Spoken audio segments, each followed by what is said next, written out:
The birthday of the Infanta. A birthday is the day on which a person was born. On this day each year there is a party to which all the person's friends are asked. The Infanta was a princess. She was the daughter of the King of Spain.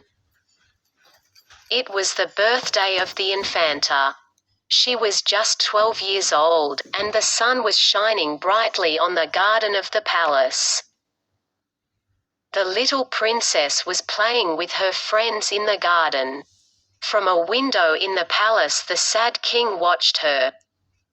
He was sadder than usual today, for, as he looked at the Infanta, he saw how like her mother she was. He thought of the young queen, her mother, who had come from France. She died soon after her child was born, before she had ever seen the beautiful flowers in the garden or eaten the fruit from the fruit trees which grew round the courtyard.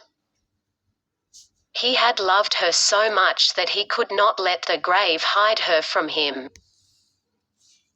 An Egyptian doctor had made her body remain fresh as it was in life, and it lay in the small church of the palace just as it had been put there on that windy March day nearly 12 years ago. Once every month the king went there and knelt by her side calling out, "My queen! My queen!" B. Today the king seemed to see his queen again just as he had seen her first in the palace of the King of France when he was 15 years old. She was not much older than the Infanta today. They were promised to each other in marriage, and, later, they were married and she came to Spain. His whole married life seemed to come back to him today as he watched the Infanta playing in the garden.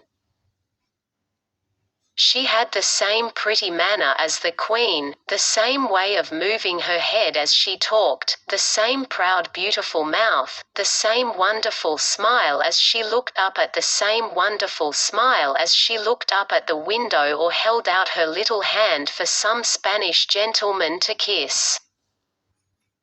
But the king felt too sad to enjoy the laughter of the children or to look at the bright sunlit garden. He hid his face in his hands, and when the Infanta looked up again at the window, the king had gone. "Well," she said, "he might have stayed with me on my birthday. Why has he gone away? Has he gone to deal with questions of government? What do they matter today? I think that he has gone to that little church, the little church of the palace which I am never allowed to enter. How silly of him when the sun is shining so brightly and everyone is so happy." She walked to the big tent in which her birthday show was to be given. Her uncle, Don Pedro, and the camarera, a grand lady who attended the Infanta, went with her. Some boys, riding wooden horses, pretended to fight a battle. Then there was a man walking along a rope. An Indian brought a basket covered with a cloth. He put it down and played music on a pipe. Then snakes came out of the basket and moved their heads to the music. Then he put a seed in the sand and covered it with a cloth, and a tree grew up out of it. He covered it again and there were flowers on the tree. He brought eggs out of his nose. Then he took one egg and changed it into a little bird which flew away.